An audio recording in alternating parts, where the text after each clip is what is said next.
Paris est à vous, l'émission qui donne le meilleur de la région capitale.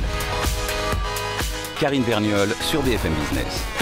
Le débat du jour, comment la filière meuble s'inscrit dans une dynamique d'innovation. Jusqu'à ce soir se tient le salon Esprit Meuble, porte de Versailles à Paris, 200 marques et exposants du monde entier, avec une thématique, le mobilier et l'habitat de demain.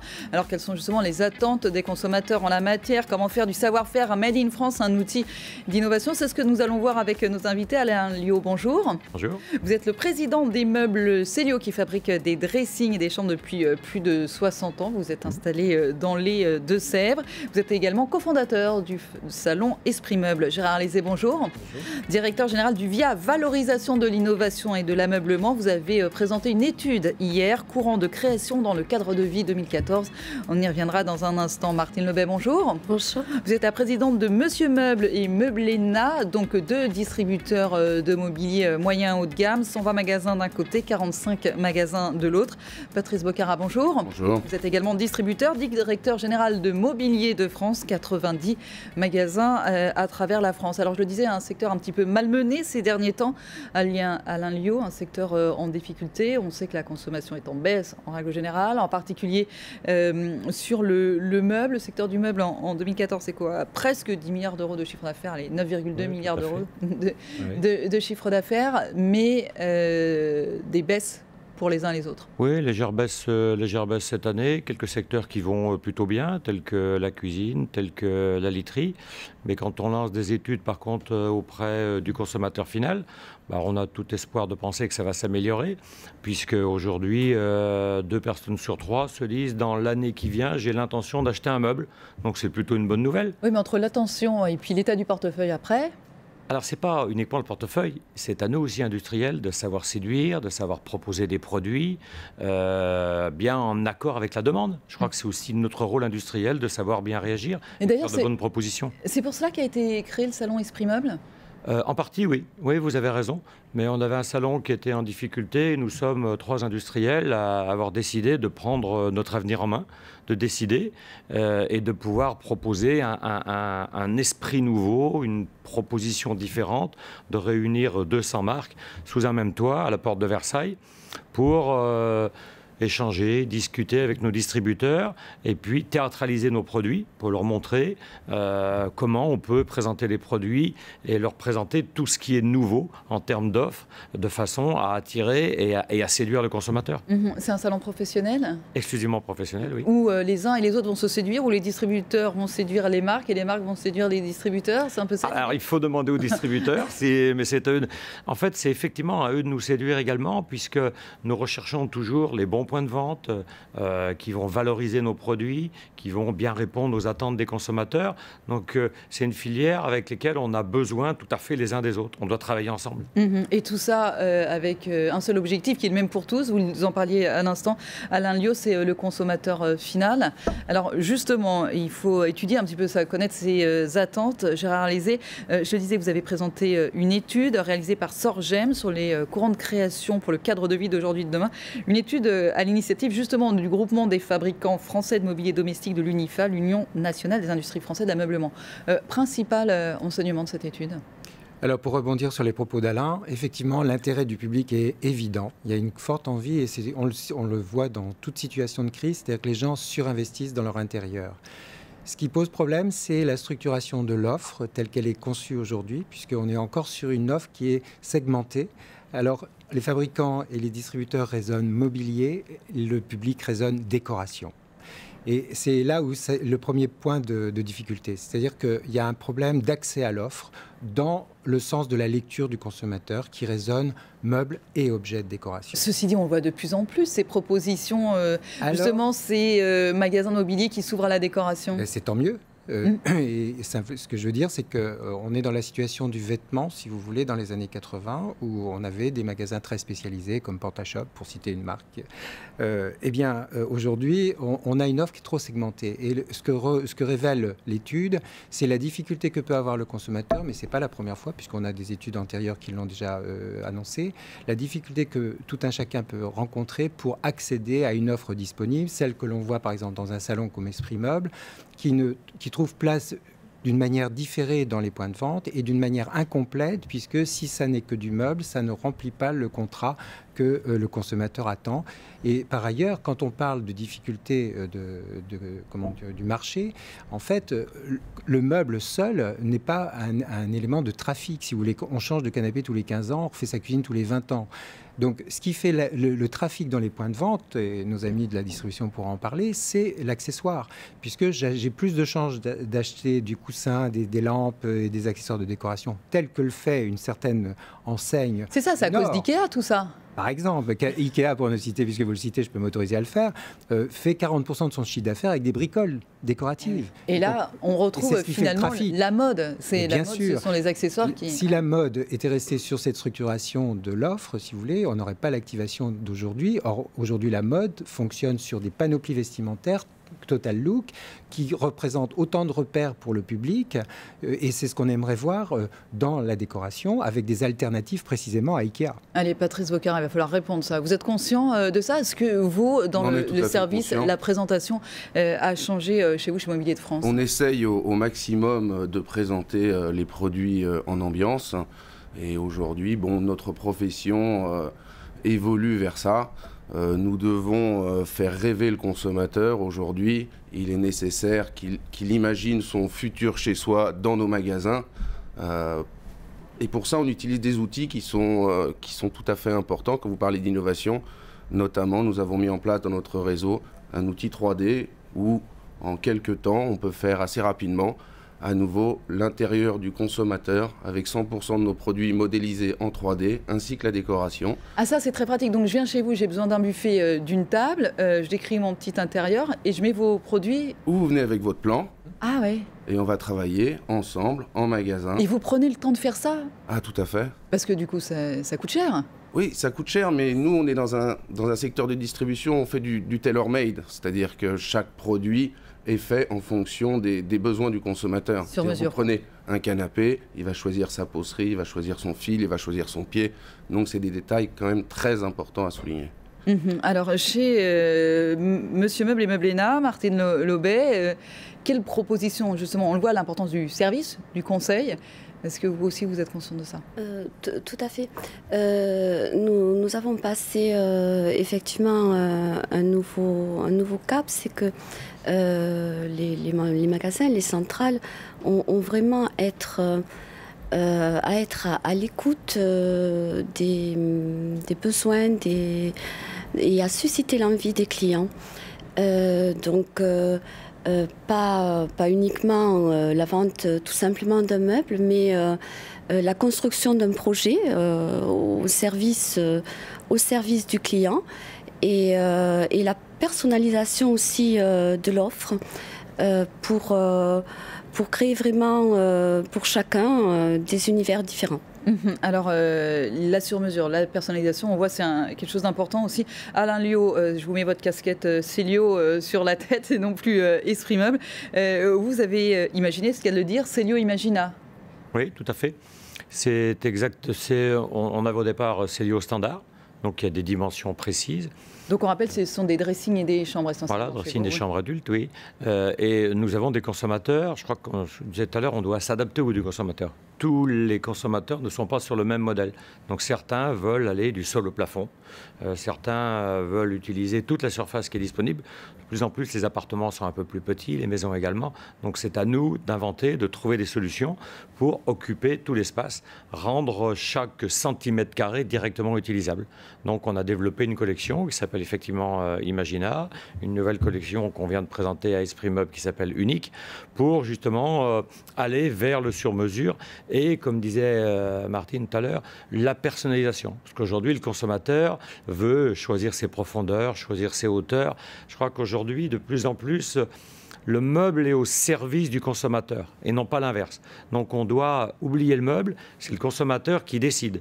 Donc on doit jouer sur les profondeurs, on doit jouer sur les hauteurs, on doit jouer sur les couleurs. Donc c'est à nous d'inventer En fait, la vie qui va avec la personnalisation et le sur-mesure. Gérard Lézé, on le voit, il y a la construction, la fabrication, en tout cas l'agencement qui entre en jeu.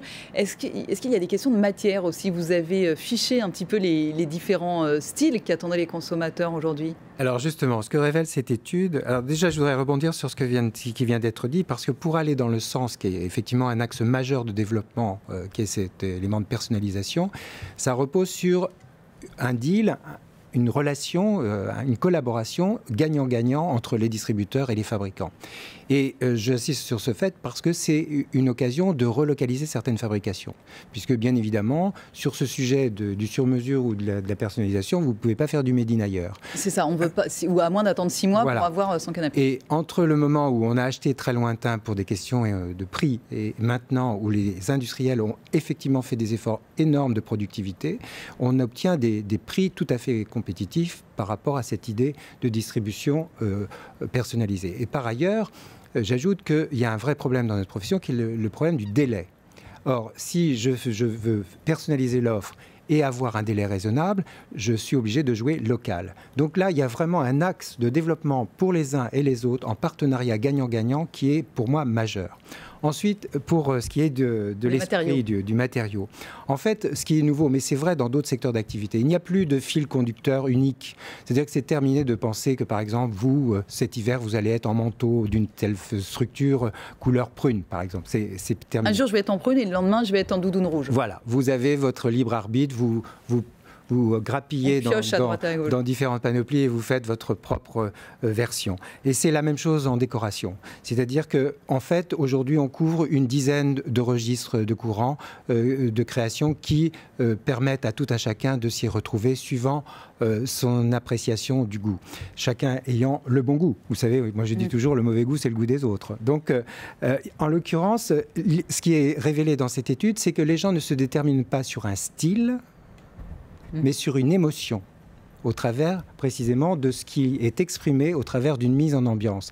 Et c'est corrélé par le fait que le public auquel on s'adresse n'est pas éduqué dans notre domaine. Et il a besoin d'être accompagné. Donc tout ce qui va... D'où l'importance du service et du conseil. Mais justement, à propos de ces matériaux, de cette émotion, il y a ici une exposition qui s'appelle Design It, qui est organisée par Innovatech sur le thème de la personnalisation de l'habitat et des technologies numériques à l'aide de 60 échantillons et d'une quinzaine de technologies. L'exposition met en avant toutes ces innovations qui ont été réalisées. Notre reporter Alexandra Paget est allée faire un tour sur place. Erwan Perron est designer, il a créé sa propre société d'édition d'objets. Il est à la recherche de nouveaux moyens de découpe et de gravure de ces matériaux et son œil est immédiatement attiré par les prototypes présentés par l'Innovatech et Brice Tual, son expert en matériaux. Ça c'est du jet d'eau sur cuir, sur bois. Et puis là-bas vous avez de la découpe cutter numérique sur des mousses. Au jet d'eau, au laser, aujourd'hui on peut absolument tout graver, bois, cuir, acier, plastique et même bambou, le tout à partir d'un simple fichier numérique. Pour Erwan Perron, c'est tout l'enjeu, car c'est ce qui permet de faire du sur-mesure, mais en série. On a besoin de la découpe jet d'eau pour arriver à la fois à faire donc, de la découpe et du gravage sur un matériau qui est un matériau très très dur, qui est le bambou, pour arriver à créer des motifs qui ne sont pas réalisables en commande numérique traditionnelle. La personnalisation, c'est en effet la tendance design du moment selon Brice Tual. Grâce au numérique et à l'impression 3D, il est aujourd'hui possible non seulement de graver, de décorer, mais aussi de créer des objets à la demande et à des prix grand public. 400 € par exemple pour une lampe unique au monde. Alors cette lampe là, qui est fabriquée en stéréolithographie, en fait, qui est une technologie de fabrication additive, c'est-à-dire elle a été réalisée couche par couche, tellement complexe qu'on ne peut pas la fabriquer avec des technologies de plasturgie classiques. Tout est intégré dedans, vous avez juste à rajouter une ampoule, un fil, et elle s'éclaire. Produire en série des objets faits sur mesure grâce aux nouvelles technologies, les professionnels de l'ameublement espèrent ainsi dynamiser le secteur. Un secteur qui, dans le sillage de la construction, a chuté de 3,8% l'an dernier.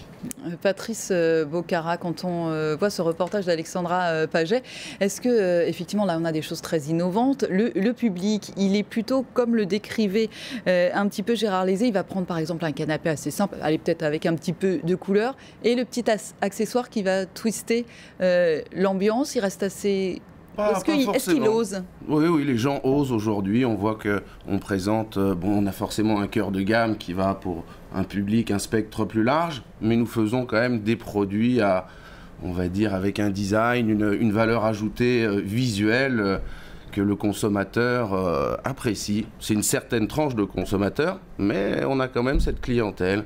Et si vous voulez, sur tous ces produits-là aussi, on essaie d'amener de l'innovation. On travaille en étroite collaboration avec les industriels, pas que pendant les salons, mais toute l'année en fait. Toute l'année, on est proche de nos industriels. On travaille aussi avec les fabricants de mécanique dans certaines choses directement. Par exemple, nous, il y a 2 ans, on a développé un brevet sur des canapés, des choses comme ça. Ah oui, parce que l'ouverture du canapé lit, par exemple, c'est hyper important. Ah, l'ouverture du canapé lit. Aujourd'hui, vous avez des tétières sur les canapés, vous avez des canapés à relaxation avec des mécaniques qui s'ouvrent de partout. Le consommateur apprécie beaucoup ce type de produit et on est obligé sans cesse d'innover. Et le distributeur a son rôle dans l'innovation, puisque l'idée souvent doit venir du distributeur. Et alors Martine Laubet, justement, on parlait du conseil tout à l'heure, du service. C'est aussi ce qu'on vient chercher chez vous. On ne sait pas forcément ce qu'on veut. Tout à fait. Nous suscitons l'envie. Alors on parlait tout à l'heure de cycle de vie de certains produits. Beaucoup de clients viennent aussi dans nos magasins pour se donner des idées, pour suivre un petit peu la tendance, parce que, comme le disait tout à l'heure Gérard, c'est vrai qu'il y a une tendance, alors peut-être plus raisonnable que dans la mode, à suivre dans nos magasins. Alors après, tout dépend du segment de gamme dans lequel on se trouve. Mais nos clients et les personnes qui visitent nos magasins attendent de nous, attendent de trouver des idées dans nos magasins. Et c'est ce que nous essayons de faire, de leur donner ces idées, d'être prescripteurs, de susciter l'envie. Et les accompagner dans un projet. Alain Liot, l'idée c'est aussi de trouver de nouveaux débouchés forcément pour vous. Vous avez lancé en début 2014 Célio Contract. C'est comme ça qu'on dit, pour l'hôtellerie, les résidences de loisirs et le secteur naval. C'est-à-dire que vous équipez aujourd'hui des bateaux de croisière. Tout à fait. D'ailleurs, très bonne nouvelle qui est apparue dans la presse il y a 48 heures, qui est le chantier STX, qui vient d'avoir deux très très belles commandes sur les bateaux. Donc nous avons, à partir du même outil de production, dans la même qualité de personnel que nous avons, nous allons pouvoir leur fournir soit les cabines, ce qu'on appelle passagers, ou cabines équipage. Donc on va pouvoir traiter avec eux et à partir justement donc la même qualité de production que nous avons, de pouvoir travailler avec leurs designers et co-créer en fait des produits pour eux et faire que, comme disait Gérard, eh bien on va localiser la production dans les Deux-Sèvres, chez nous au meuble Célio, et on est en fait à 1h30 de Saint-Nazaire seulement, ce qui fait qu'il y a une liaison très très facile entre le lieu de pose et le lieu de fabrication. Et c'est une diversification extrêmement intéressante pour nous. Ça a représenté cette année sur notre premier contrat pratiquement 10% de notre chiffre d'affaires, donc c'est un moyen pour développer notre activité et puis de rentabiliser l'outil industriel, puisqu'aujourd'hui on investit 7 à 8% de notre chiffre d'affaires, on vient d'investir 2 400 000 € cette année, donc ce sont des investissements très importants, il faut le rentabiliser sur un chiffre d'affaires supérieur. C'est un moyen d'aller au-delà, de faire du chiffre d'affaires, faire du business et d'utiliser le savoir-faire de nos salariés. 2 bateaux de 1300 cabines. Hein. Oui, tout à fait. Ouais, ça vous fait du travail pour combien de temps, ça? Là, ça va représenter cette année l'équivalent de 14 personnes à temps complet sur l'année. Mais je pense que l'année prochaine, ça devrait représenter un peu plus. Donc, on est effectivement très optimiste. Effectivement, qui aurait imaginé qu'un jour, vous passiez la porte des bateaux de croisière? Allez, pour terminer, Patrice Boccara, vous, c'est plus difficile de trouver de nouveaux débouchés quand on est distributeur sur la France. C'est quoi les voies parallèles, les chemins de traverse que vous pouvez trouver? La piste va être déjà d'aller à l'international, puisque c'est quand même toute entreprise française qui veut innover, bouger, doit aller à l'international. Aujourd'hui, on est en train de beaucoup travailler sur le sujet. Et par l'édition de nos propres produits, aujourd'hui, on pense arriver à l'international par le biais des salons internationaux. Si vous voulez, il est difficile tout de suite. Nos surfaces de magasins sont assez importantes puisqu'on est sur une moyenne de 1200 mètres carrés. Donc d'aller tout de suite à l'étranger, ouvrir 1200 mètres carrés, c'est compliqué. Donc on pense qu'on va s'implanter par du corner. Du produit, on va passer au corner, et puis du corner au magasin. Voilà. D'accord, mais oui, mais parce que le corner, pour mettre des canapés, c'est compliqué, non? Un corner, quand on dit un corner dans notre métier, ça peut être oui, 200 mètres carrés, voilà. D'accord. Non, et effectivement, avec ces idées d'ambiance dont parlait Gérard Lézé. Exactement. Et si on va à l'étranger, ce sera sur le haut de gamme, avec un nom comme le nôtre, Mobilier de France. Il faut qu'on aille sur le haut de gamme à l'étranger. Donc on prendra tous nos produits premium et on fera des expositions avec. Patrice Bocara, merci beaucoup à vous, directeur général mobilier de France. Martine Laubet, présidente de Monsieur Meuble et Meublena, merci beaucoup à vous. Gérard Lézé, directeur général du VIA, valorisation et innovation de l'ameublement, je vais trop vite. Et Alain Liot, président des meubles Célio et donc cofondateur du salon Esprit Meuble qui se tient donc jusqu'à ce soir, porte de Versailles à Paris. Merci beaucoup à tous les quatre. Allez, restez avec nous, Paris est à vous. Continue dans un instant, juste après un nouveau journal. Paris est à vous. L'émission qui donne le meilleur de la région capitale.